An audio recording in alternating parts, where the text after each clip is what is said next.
صلاة يا رسول الله عليكم سلام يا حبيب الله عليكم خبر لو يا رسول الله خبر لو میرے آقا میرے مولا خبر لو صلاة يا رسول الله عليكم سلام يا حبيب الله عليكم اللهم صل وسلم وبارك عليه ও আমার সিঙ্গার বিল কাশীনগরের বাবা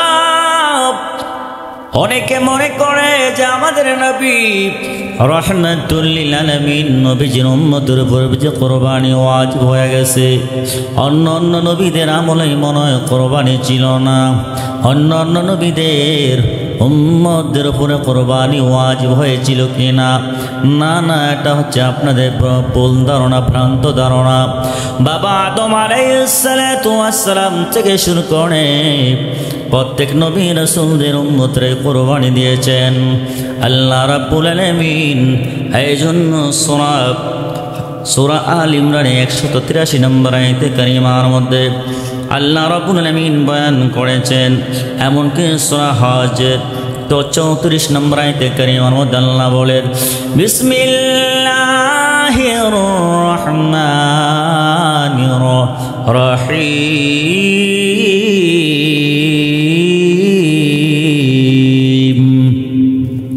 লিকুল্লি উম্মাতিন জাআলনা মানাসাকান লিয়াযকুরা ইসমাল্লাহি আলা মা রাযাকাহুম মিন বাহিমাতিল আনআম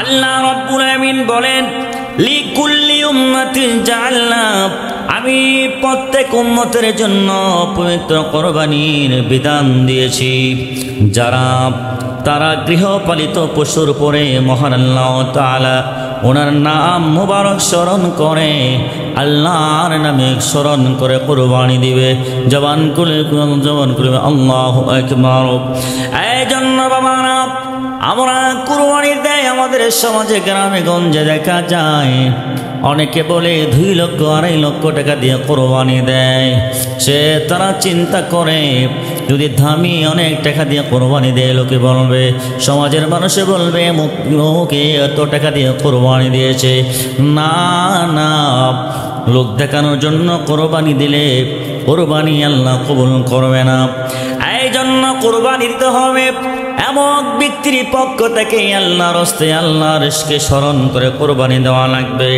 এই জন্য রব্বে কারীম বলেন আলা মা রাযাকাহুম মিন বাহিমাতিল আনআম আল্লাহ বলেন মহান আল্লাহ তাআলার সন্তুষ্টি নির্দেশ মোতাবেক ওনার নামে পশু কুরবানি করা লাগবে এই জন্য কুরবানি শুধু আপনি আমার নবীর জন্য নবীর উম্মতের উপরে ওয়াজিব হয় নাই এই জন্য বাবারা প্রায় আলোচনার মধ্যে আমি একটা কথা বলে থাকি কুরবানির মাসের বয়ান আমি বলে থাকি যাদের উপরে নেশাব পরিমাণ সম্পদের মালের অধিকারী হয়েছে তাদের উপরে জাকাত দেওয়া খরচ করা হয়েছে ওই ব্যক্তিদের জন্য কুরবানি দেওয়া ওয়াজিব এই জন্য বাজান সামর্থ্যবান ব্যক্তিরা কুরবানি দিবে যাদের সামর্থ্য নাই তারা কুরবানি দেওয়ার প্রয়োজন হয় না এই জন্য বাবা আল্লাহ আদম আলাইহিস সালামের শরীয়তের বিধান ছিল মুসলমানদের আদি পিতা বাবা আদম আলাইহিস সালাম ওনার ঘরে যে সন্তান এসেছিলেন আদম আলাইহিস সালামের শরীয়তের বিধান ছিল আদম নবীর ঘরে জোড়ায় জোড়া আল্লাহ সন্তান দিত প্রথম জোড়ার সন্তানকে দ্বিতীয় জোড়ার সন্তানের সাথে বিবাহের ব্যবস্থা হয়ে যেত তখন ছিল আমার নবী রাহমাতুল লিল আলামিন নবীর বিধান শরীয়তের বিধান হচ্ছে ব্যতিক্রম কিন্তু আদম নবীর শরীয়তের বিধান হলো প্রথম জোড়া সন্তান যদি হয় দ্বিতীয় জোড়া কন্যা সন্তানের সাথে বিবাহ হবে দ্বিতীয় সন্তানের সাথে প্রথম জোড়া কন্যা সন্তানের সাথে বিবাহ হবে কিন্তু আদম আলাইহিস সালাম ওনার যে ইতিহাস প্রমাণ করে, কোরআন সুন্নাহ প্রমাণ করে, ওনার দুইজন সন্তান ছিল, জোড়ায় জোড়ায় সন্তান আসতো। একজনের নাম ছিল কাবিল। কাবিলের সাথে যেই কন্যা সন্তান দুনিয়ার মধ্যে আগমন করেছিলেন, এই কন্যার নাম ছিল আকলিমা। আর দ্বিতীয় যে সন্তান ছিল তার নাম ছিল হাবিল। হাবিলের সাথে যে কন্যা সন্তান দুনিয়ার মধ্যে আগমন করেছিলেন তার নাম হচ্ছে লিউজা। এই জন্য বাবারা হাদিসে মুবারাকার মধ্যে দেখলাম, কোরআনুল কারীমের মধ্যে দেখলাম কি চমৎকারভাবে আলোচনা করা হয়েছে। এই জন্য বাবারা, এই জন্য আমরা কোরবানি দিয়ে দিব।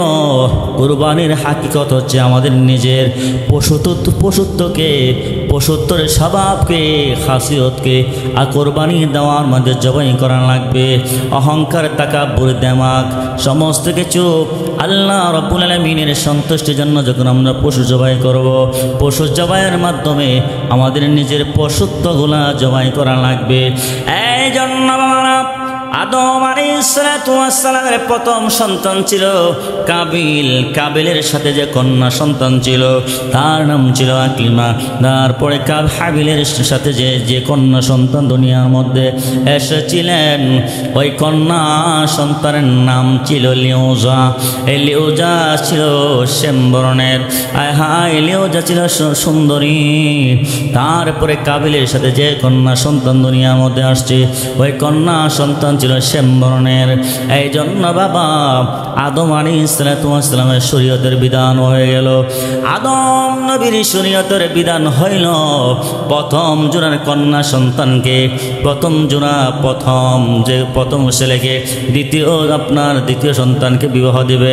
এই জন্য আদম নবীর সিদ্ধান্ত হলো, আল্লাহ পাকের পক্ষ থেকে পয়গাম চলে আসলো, হ্যাঁ বাবারা হাবিল বিবাহ করবে আকলিমাকে, আর কাবিলে বিবাহ করবে লিউজাকে।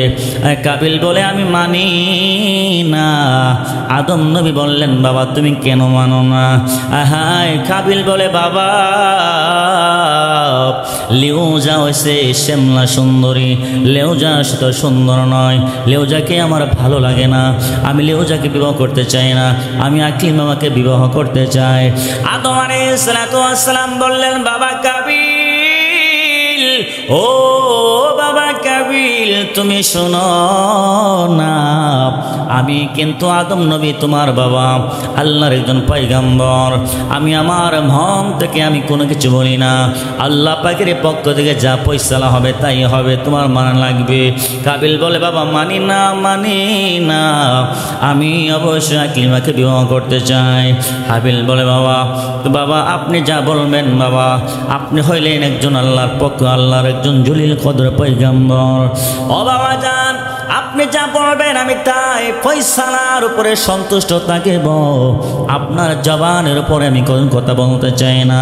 বাবা আল্লাহ পাকের পক্ষ থেকে কাবিল এবং আদম আলাইহিস সালাতু ওয়াস সালামের মধ্যে কথা কাটাকাটি হচ্ছিল। এমন অবস্থা আল্লাহ বলেন, ও হাবিবুল্লাহ, ও আমার আদম সিফুল্লাহ, আপনি শুনুন, আমি আল্লাহ পাকের পক্ষ থেকে একটা লটারি দিয়ে দিব, একটা পরীক্ষা দিয়ে দিব। ওই পরীক্ষার মধ্যে যারা পাশ হবে তারা নিঃসন্দেহে তারা আকলিমাকে পাশ করবে। সালাতুনিয়া রাসূলুল্লাহ আলাইকুম সালামুনিয়া হাবিবাল্লাহ আলাইকুম। বললেন বাবা, কাবিল বললে, বাবা কি পরীক্ষা হবে? কি পরীক্ষা হবে?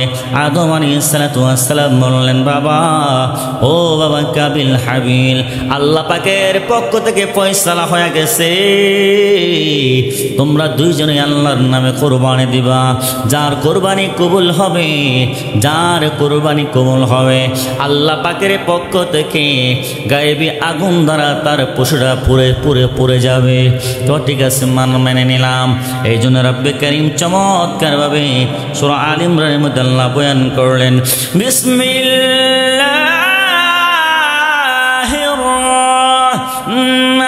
রাহমানির রাহিম, ইয়াতিনা بقربان تأكله النار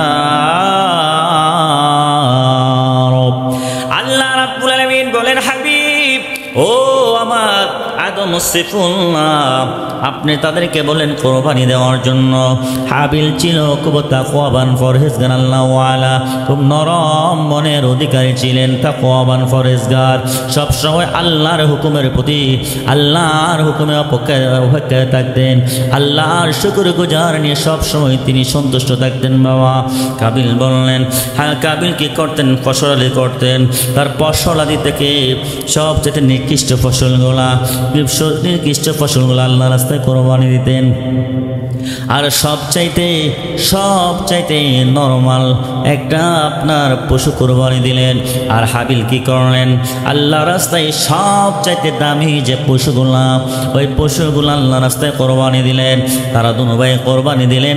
কোরবানি দেওয়ার সাথে সাথে যেই মাত্র কোরবানি করলেন, কোরবানি দেওয়ার পরে আল্লাহ বলেন এতিনা কোরবানি তাকুলুহুন নার, ওই কোরবানি আমার নিকট পৌঁছে থাকে যাকে আগুনে ঘাস করে নেয়। আল্লাহ রাব্বুল আলামিন বলেন ও আদম নবী আপনি বলে দেন আপনার সন্তানদেরকে বলে দেন যারা কোরবানি দিবে আসমান থেকে আগুন আইসা ওই পশুগুলাকে গ্রাস করে ফেলবে। তো যখন গ্রাস করে ফেলবে তখন মনে করা যাবে যে আমার মালিক কোরবানি কবুল করেছেন। যেই মাত্র হাবিল কোরবানি দিলেন, কাবিলের পশুটা আসমান থেকে আগুন এসে ক্রাশ করে নিল। আর যখন কাবিল কোরবানি দিল, তার কোরবানি আল্লাহ কবুল করে নাই। আদম নবী বলেন ও বাবা কাবিল, আল্লাহ পাকের পক্ষ থেকে ফয়সালা হয়ে গেছে, আল্লাহর পক্ষ থেকে যে পরীক্ষা হয়ে গেল, পরীক্ষার মধ্যে আমার সন্তান পাস করেছে, তুমি ফেল করেছো। তো তারপরেও কাবিল বলে আমি মানি না। আদম আলাইহিস সালাম বললেন বাবা তুমি মানো আর না মানো এটা আমার দেখার বিষয় নয়, আমার মালিক যা হুকুম করে আমি তাই করতে চাই। তখন কি করলেন? আকলিমাকে হাবিলের সাথে বিবাহ সম্পন্ন করলেন, বিবাহ কাজ করলেন। যেই মাত্র বিবাহ কাজ সম্পন্ন হয়ে গেল, কাবিল মনে মনে চিন্তা করতে লাগলো কিভাবে তার আপন ভাই কিভাবে তার আপন ভাই হাবিলকে কিভাবে মারা যায়। বিভিন্ন ষড়যন্ত্রের মধ্যে লিপ্ত হয়ে গেল। মিস্টার ইবলিস ওই কাবিলের সাথে ষড়যন্ত্রে লিপ্ত হয়ে গেল, কাবিলকে ষড়যন্ত্র দিতে লাগলো। এই জন্য আমরা বলি, এই জন্য আল্লাহর কালামে প্রমাণ করে সূরা নাসের মধ্যে রয়েছে শয়তান হলো দুই ধরনের। এক ধরনের শয়তান হলো জিন শয়তান, আরেক ধরনের শয়তান হলো ইনসান শয়তান, অর্থাৎ মানুষ শয়তান। ওই শয়তান মানুষ যখন আল্লাহর জিকির থেকে গাফিল হয়ে যায়, অলস হয়ে যায়, আল্লাহর বিধান থেকে দূরে চলে যায়, নবীর আদর্শ থেকে দূরে চলে যায়, বিমুখ হয়ে যায়, তখন শয়তান তাদেরকে ওয়াসওয়াসা দেয়। এই জন্য বাজান আয়াতে কারিমার মধ্যে আল্লাহ রাব্বুল আলামিন চমৎকার বয়ান করলেন। কাবিলে চিন্তা করলো নতুন যখন বিবাহ শাদী করার পরে দুলহা এবং দুলহানিকে সবাই পছন্দ করে, ভালোবাসে, দাওয়াত দেয়, বিভিন্ন জায়গায় ঘুরতে যায়। হাবিল কি করলেন? ওনার স্ত্রীকে নিয়ে গিয়ে ঘুরতে যাবেন। ঘুরতে গেলেন, এমন একটা গাছের নিচে বসলেন। হায় আকলিমা বৈশা রইল, হাবিলের স্ত্রী গাছের নিচে বসে রইলেন। আর আপনার গাছের নিচে যেই মাত্র বৈশা রইলেন, তারপরে হাবিল কি করলেন? আকলিমা ওনার স্ত্রী উরুর মধ্যে মাথা দিয়ে শুয়ে রইল। কাবিল কো এখন এই সময় হাবিলকে যদি মারতে পারি তাহলে আমি আকলিমাকে বিয়া করতে পারবো। এতে বোঝা গেল কি আল্লাহর নবী রাহমাতুল লিল আলামিন বলেন দুনিয়ার সৃষ্টি থেকে অদ্যাপ পর্যন্ত যে সমস্ত মুমিন মুসলমান খারাপ কাজ করবে সমস্ত গুনাহগুলা ওই কাবিলের আমলনামা যেতে থাকবে। এই জন্য বাবারা গভীর মনোযোগ। বাবা আদম আলাইহিস সালামের সন্তান হাবিল উনার স্ত্রীকে নিয়ে গাছের নিচে আরাম করতেছে। এমত অবস্থায় বাবারা কি করলেন? বাবারা কাবিল উনাকে হাবিলকে মারার জন্য গেলেন।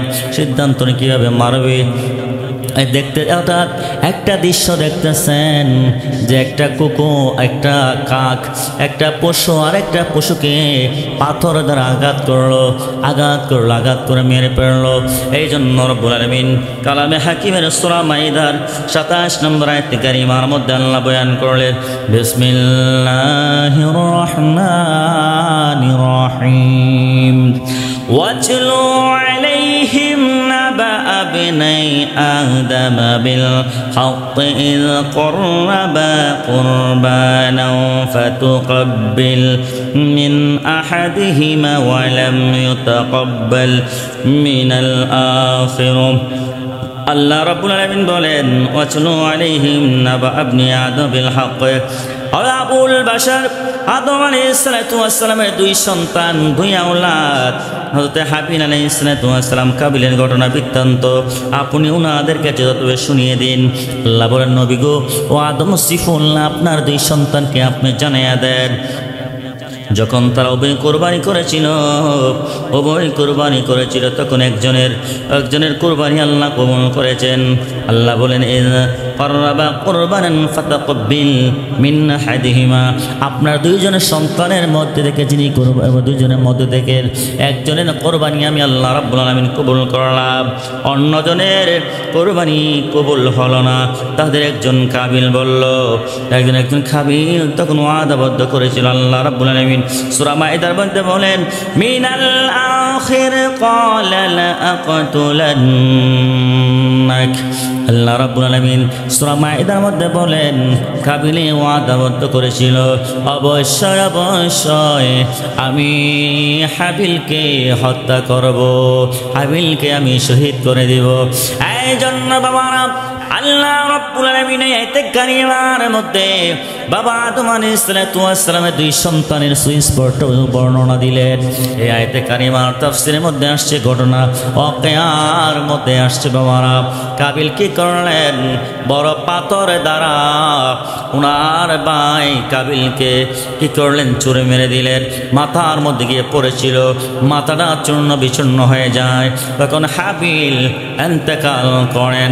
যেই মাত্র ইন্তেকাল করলেন, শয়তান কাবিলকে ওয়াসওয়াসা দেয়। ওয়াসওয়াসা দেওয়ার কারণে উনার ভাইকে ইন্তেকাল করলেন, মারার পরে বাবারা কাবিল মনে মনে অনুশোচনা করতেছেন, তারা আমি মানলাম, তারা আমি এখন কি করি। বাবারা কিতাবের মধ্যে আসছে, হঠাৎ করে দেখা যায় একটা পশু আর একটা পশুকে আঘাত করলো। আঘাত করার পরে মাটি ওই পশুগুলা আপনার পশুর নেওয়ার যে পশু কী করলেন, আপনার মাটি খনন করে ওই পশুকে আপনার মাটির ভিতরে পুঁতে ফেলে রাখা হয়। তারপরে এই ঘটনা দেখ কি হাবিল কি করলেন, কাবিলে আপনার মাটির মধ্যে গর্ত করে খবর খনন করে হাবিলকে আপনার কি করে কবরস্থ করে পেরে। এই জন্য বাবা গভীর মনোযোগ, সৃষ্টির শুরু থেকে কোরবানি হয়েছিল। কোরবানি দেওয়ার মধ্যে দুইজনের দুইটা সিমটম ছিল, নির্দেশন ছিল। একজনের কোরবানি আল্লাহ কবুল করেছেন, আরেকজনের কোরবানি আল্লাহ কবুল করে নাই। এর একটাই কারণ হলো হাবিলের মধ্যে আল্লাহর তাকওয়া ছিল, আল্লাহর ভয়ভীতি ছিল, ফরহেজগারিতা ছিল, আল্লাহর হুকুমের প্রতি সে সন্তুষ্ট ছিল। কিন্তু কাবিল আল্লাহর হুকুমের প্রতি সন্তুষ্ট ছিল না, তার মধ্যে অহংকারে ছিল, তাকাব্বুরের ছিল, লোভ লালসা ছিল, যার কারণে তার অহংকার তাকাব্বুরি সমস্ত কিছু বিসর্জন করতে পারে নাই, যার কারণে আল্লাহ রাব্বুল আলামিন তার কোরবানি কবুল করে নাই। কিন্তু হযরত হাবিলের কোরবানি আমার আল্লাহ রাব্বুল আলামিন কবুল করেছিলেন। এতে বোঝা গেল কি, আদা কোরবানি দেওয়া হচ্ছে, কোরবানি দেওয়া হচ্ছে আপনার সুন্নাহ। আদম আলাইহিস সালাম কোরবানি দিয়েছেন এক এক করে, প্রত্যেক পয়গম্বর উম্মতগণ কোরবানি দিয়েছেন। আপনি আমার নবী রাহমাতুল লিল আলামিন, নবীর উম্মতরা কোরবানি দিচ্ছে বা দিবে কেন? যাদের নাসাব পরিমাণ সম্পত্তির মালিক হয়েছেন, যাদের উপরে যাকাত ফরজ হয়েছে, অবশ্যই ওই সমস্ত ব্যক্তিদের উপরে যাকাত আমার আল্লাহ ফরজ করেছেন।